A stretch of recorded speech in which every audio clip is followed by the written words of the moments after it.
बिस्मिल्लाहिर्रहमानिर्रहीम। अस्सलाम वालेकुम स्टूडेंट्स। क्लास आज हम अपना रेस्पिरेटरी सिस्टम स्टार्ट करेंगे। रेस्पिरेटरी सिस्टम से मुतल्लिक basic definitions like breathing, respiration और रेस्पिरेटरी सिस्टम आपने कल रीड कर ली थी।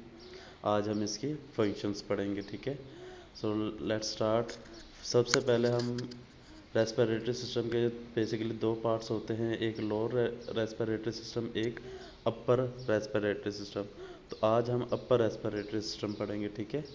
तो अपर रेस्पिरेटरी सिस्टम में हमारे पास क्या चीज़ें आती हैं, ये हमारे नोज से स्टार्ट होता है और हमारे ट्रैकिया तक जो ये हमारे पार्ट्स होंगे या अपर रेस्पिरेटरी सिस्टम के फंक्शन को परफॉर्म करते हैं, ठीक है।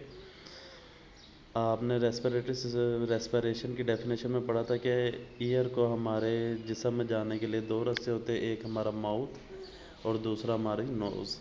तो बेसिकली नोज़ जो होती है ये रेस्पिरेशन में रोल अदा करती है, ठीक है। नोज़ की दो प्लेट्स होती है, एक हार्ड प्लेट जो कि बैरूनी सतह पर होती है और इसी तरह एक सॉफ्ट प्लेट जो कि अंदरूनी सतह पर होती है। इसके बाद नसल कैविटी होती है जिनके ज़रिए हवा अंदर जाती है, ठीक है।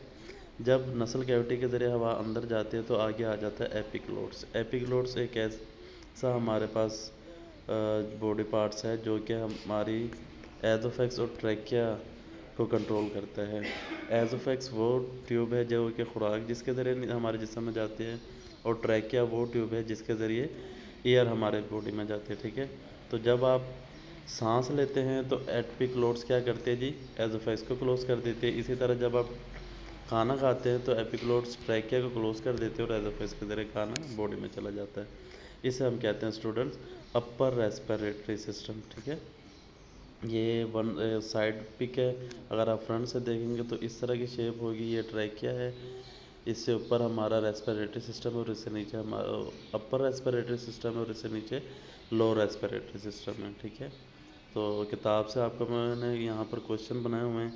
क्वेश्चन नंबर 1 लिखा हुआ है, which organs take the part our body perform in the respiratory system. Second question है, what are the role of the nose and throat in the respiratory system. मैंने आंसर को भी डिफरेंट कलर से semi circle के देखिए, ठीक है। इसके बाद तीसरा क्वेश्चन इसका बनेगा, what do you know about the epiglottis. And last question हमारा इसका बनेगा, trachea working, describe the working of trachea, ठीक है। So let's start. Number 1 answer, our respiratory system consist of the nose and throat. दो चीज़ें, the wind pipe तीन चीज़ें जिसे हम ट्रैकिया कहते हैं, ब्रीथिंग मसल्स एंड लंग्स, ये हमारे रेस्पिरेटरी सिस्टम के पार्ट्स होते हैं, ठीक है। नोज़ और थ्रोट का क्या रोल होता है जी। नोज़ बेसिकली आपको पता है हमारे नोज़ में एक लिक्विड होता है, साथ ही हमारे नोज़ में बाल होते हैं, ये हमारी दोनों चीज़ें हवा जो हमारे जिस्म में जाती है उसे फिल्टर करते हैं। The inner ears throughout our nose or mouth. Our nose has hair and mucus to clean, moisten and warm the ear. Mucus in the sticky liquid, dust particles and germs present in the ear stick to the mucus. The air enters through the throat and passes through the larynx. Our vocal cords are present in the larynx to produce sound. यहाँ तक ये आपने याद करना। इसी तरह epiglottis से मुतल्लिक, our throat contains two pipes, one of the for the food and the other for breathing. It is epiclose to which allows things to go down the right way.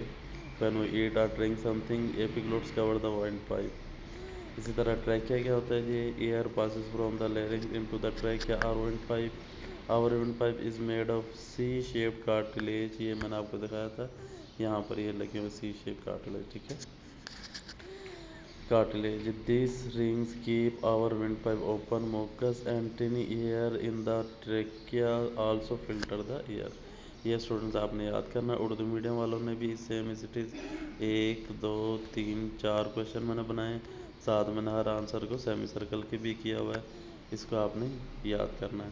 Thank you so much.